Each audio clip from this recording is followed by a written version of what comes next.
ওই কি বলো? বাড়িতে যাওয়ার পর তুমি এত বদলে গেলে কেন? দেখো, আমি বদলাইনি। তুমি এই আচারির কথা বাদ দাও। কি বলবা সেইটা বলো। খাইছো? না, কি করো? কিছু না। আচ্ছা, বাই। চলে যাবা? হ্যাঁ, ঘুমাবো। আর একটু থাকো, সারাদিন তো কথাই হয়নি। আমি তোমার মতো সারাদিন শুয়ে বসে থাকি না। আমি অনেক ক্লান্ত, ঘুম আসছে আমার। বাই। ওকে, নিজের খেয়াল রেখো। আচ্ছা।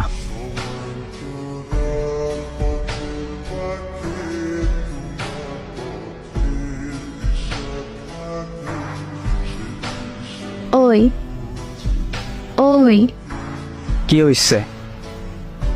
রাফিকাকে কোন রাফিকা? দেখো, রিফাত ভাই আমাকে সব বলছে। কি কি বলছে শুনি? ভাই নাকি দেখছে তোমাকে আর রাফিকাকে পার্কে একসাথে হাত ধরে ঘুরতে। শোনো, রাফিকা আমার জাস্ট ফ্রেন্ড, আর কিছুই না।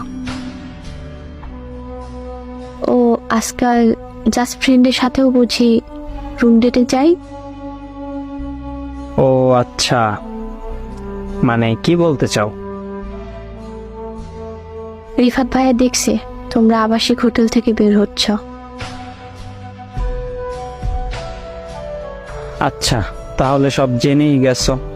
শোনো, রাফিকার সাথে আমার 1 বছরের সম্পর্ক। আমাদের সম্পর্ক 2 বছরে, মানে তুমি আমাকে 1 বছর ধরে ঠকাইছিলে? বোঝার চেষ্টা করো, রাফিকাকে আমি অনেক ভালোবাসি, আর রাফিকাও আমাকে ভালোবাসে। তাহলে আমি কে? তুমি আর আমি না হয় ফ্রেন্ড হয়েই থাকবো। এত দয়া করতে হবে না, শুধু এতটুকুই বলো, আমার দোষ কি ছিল?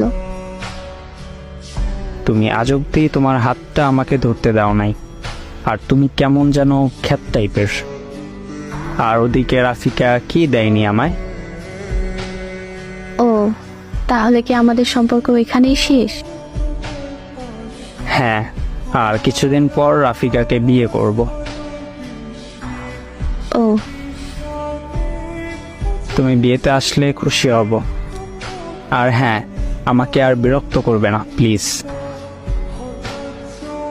আমাকে কেন ঠকালে? কেন মিথ্যা স্বপ্ন দেখালে? প্লিজ, এসব নিয়ে আর কথা না বলাই ভালো হবে।